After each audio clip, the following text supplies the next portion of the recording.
Hello అండి. Welcome to our channel Swapna Vijay gardening vlogs. అందరూ ఎలా ఉన్నారు? బాగున్నారా?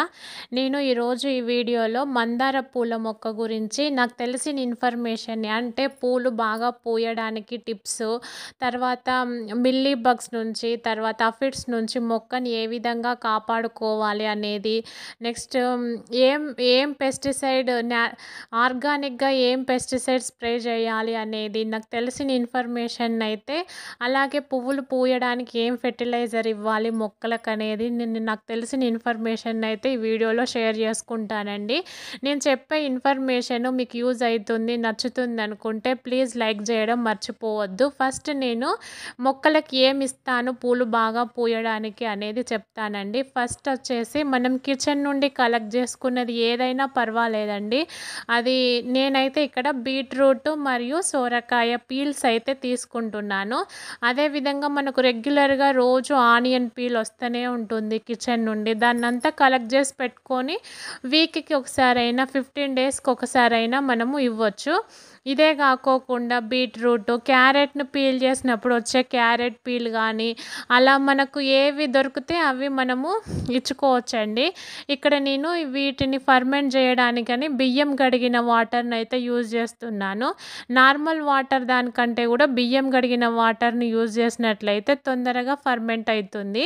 కాబట్టి నేనైతే ఇది ఈ విధంగా ఫర్మెంట్ చేసుకుంటున్నానండి. ఒక 3 డేస్ బాగా ఫర్మెంట్ అయినాక ఈ విధంగా అయ్యిందండి. దీన్ని మనం వాటర్తో డైల్యూట్ చేసుకొని మొక్కలకి ఇచ్చేదే. ఈ బీట్రూట్లో రిచ్ ఐరన్ ఉంటుంది. మొక్కలకు కావలసిన పోషకాలు అయితే ఈ కిచెన్ నుండి కలెక్ట్ చేసుకున్న కిచెన్ వేస్ట్ నుంచి అయితే మనము మొక్కలకు ఇచ్చుకోవచ్చు. నేనైతే డైరెక్ట్గా దీన్ని డైల్యూట్ చేసి మొక్కలకైతే ఇస్తున్నానండి. ఈ విధంగా మనము 15 డేస్ ఆర్ 20 డేస్కి ఒకసారి మనము ఈ ఫెర్టిలైజర్స్ అయితే ఇస్తూ ఉండాలి మొక్కలకి. దాని ద్వారా మొక్కలు మొగ్గ దశలో ఉన్నప్పుడు ఇచ్చినట్లయితే పువ్వులు బాగా పూసే అవకాశం అయితే ఉంటుంది. నేను పీల్స్తో సహా ఇస్తున్నానండి. అయితే నావి కొన్ని నేలలో పెట్టి ఉన్నాయి మొక్కలు, కొన్నేమో పాట్లల్లో పెట్టి ఉన్నాయి. నేలలో పెట్టున్న మొక్కలు కాబట్టి నేను అదే విధంగా పీల్స్తో సహా ఇచ్చేస్తున్నాను. అవి ఈజీగానే మట్టిలో కలిసిపోతూ ఉంటాయి. నెక్స్ట్ లేదు మీరు ఈ పీల్స్ లాగా కాకోకుండా ఉంటే దీన్ని వడగట్టుకొనైనా కానీ ఈ లిక్విడ్ని మొక్కలకి ఇచ్చుకోవచ్చు. ఇది మందార మొక్కకనే కాదు, నేను అన్ని మొక్కలకైతే ఇస్తున్నాను ఇక్కడ. శంకుపూల మొక్కకు, సోరకాయ మొక్కకి, తర్వాత మందారాలకి, తర్వాత గులాబీ మొక్కలకి, అన్ని మొక్కలకైతే నేను ఈ ఫెర్టిలైజర్ని అయితే ఇస్తున్నానండి. నెక్స్ట్ మిల్లీ బగ్స్, అఫిడ్స్ నుంచి నేను ఏం పెస్టిసైడ్ స్ప్రే చేస్తాను అనేది చూపిస్తాను. ఈ మందార మొక్కలు బాగా పువ్వులు పూయాలంటే ఇంకొక చిన్న టిప్ వచ్చేసి ఏంటంటే ప్రూనింగ్ చేసుకోవాలండి. దాని ద్వారా మొక్కలు సైడ్ నుంచి కొమ్మలు వస్తూ ఉంటాయి ప్రూనింగ్ చేసుకోవడం వల్ల. ఇక నెక్స్ట్ పెస్టిసైడ్ విషయానికి వస్తే ఇక్కడ చూస్తున్నారు కదా, ఇవి బొబ్బర్ల మొక్కలండి. మిల్లీ బగ్స్ చూసారా, అది పేనుబంక చూసారా అండి ఎట్లా ఉండిందో, ఆ నల్ల నల్లగా కనిపించేదంతా పేనుబంక. సేమ్ ఇదే మందార మొక్కలకు కూడా అటాక్ అవుతూ ఉంటుంది. మిల్లీ బగ్స్ కూడా అటాక్ అవుతాయి. అయితే ఇప్పుడు నేను వీడియో చేసే టైంకి నా మందార మొక్కలకైతే ఎట్లాంటి పురుగులు కానీ ఏం లేవు, చాలా ఫ్రెష్గా ఉన్నాయి. నేను అందుకు ఎగ్జాంపుల్గా ఆ బొబ్బర్ల మొక్క అయితే తీసుకొని చూపిస్తున్నాను మీకు. దానికోసము నేనైతే ఈ ఆర్గానిక్ ఈ పెస్టిసైడ్ని అయితే వాడతానండి. ఇది ఏంటంటే అలోవీరా మరియు గార్లిక్ యొక్క ద్రావణం అండి. అలోవీరాని గార్లిక్ కొంచెం దంచి అలోవీరాను చిన్న చిన్నగా ముక్కలు చేసుకొని రెండింటిని కలిపి వాటర్ వేసుకొని ఒక 2 to 3 డేస్ ఫర్మెంట్ అయినాక ఈ విధంగా వడగట్టుకొని వాటర్తో డైల్యూట్ చేసుకొని మనం మొక్కలకైతే స్ప్రే చేసుకోవచ్చు.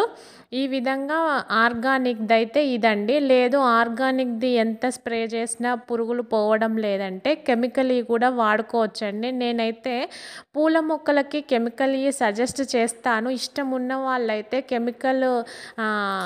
కెమికల్ పెస్టిసైడ్స్ అయితే స్ప్రే చేసుకోండి.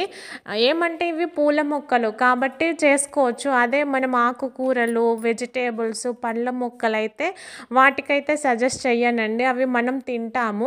కాబట్టి వాటికైతే ఆర్గానిక్‌గానే వెళ్ళండి. పూల మొక్కలు ఎక్కువగా ఉండి, పూల మొక్కలని పెంచే వాళ్ళైతే కెమికల్‌వైతే స్ప్రే చేసుకుంటే చాలా తొందరగా అవి పోయే అవకాశం అయితే ఉంటుంది. ఇంట్రెస్ట్ ఉన్నవాళ్ళు కామెంట్ సెక్షన్‌లో అడగండి. నేను ఖచ్చితంగా వాటి నేమ్ అయితే ఇస్తాను.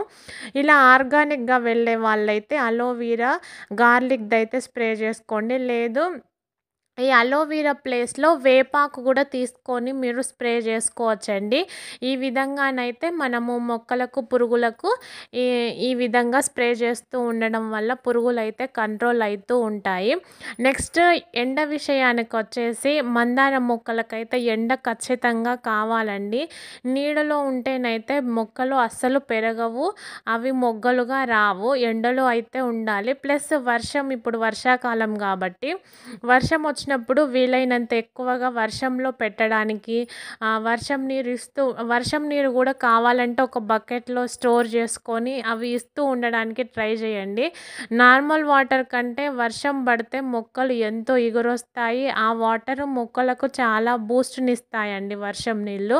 సో, వర్షం నీళ్ళు మీకు వీలైతే స్టోర్ చేసుకొని గూడా ఒక బకెట్‌లో, 2 బకెట్లలో స్టోర్ చేసుకొని ఒక 2 డేస్ వర్షం తగ్గినాక గూడా వర్షం నీరు ఇస్తూ ఉండండి.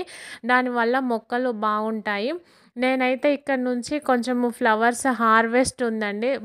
పువ్వులైతే తెంపుకుంటూ ఉన్నాను అమ్మవారి కోసమని. నేనైతే ఈ ఎర్రటి మందారాలు, ఎర్రటి పువ్వులు ఏవి కనిపించినా గానీ అమ్మవారికి పెట్టేదే నాకు అలవాటండి. ఆ విధంగానైతే నేను చేస్తూ ఉంటాను. ఇదండి ఇవాటి వీడియో. మీకు నచ్చిందా? మీకెలా అనిపిచ్చింది? ఇన్ఫర్మేషన్ గనక మీకు నచ్చినట్లయితే ప్లీజ్ లైక్, షేర్, సబ్స్క్రైబ్ అండి. మరొక మంచి వీడియోతో మళ్ళీ కలుద్దాము. ఇన్ఫర్మేషన్ నచ్చినట్లయితే లైక్ జేయడము, సబ్స్క్రైబ్ చేయడము మర్చిపోవద్దు.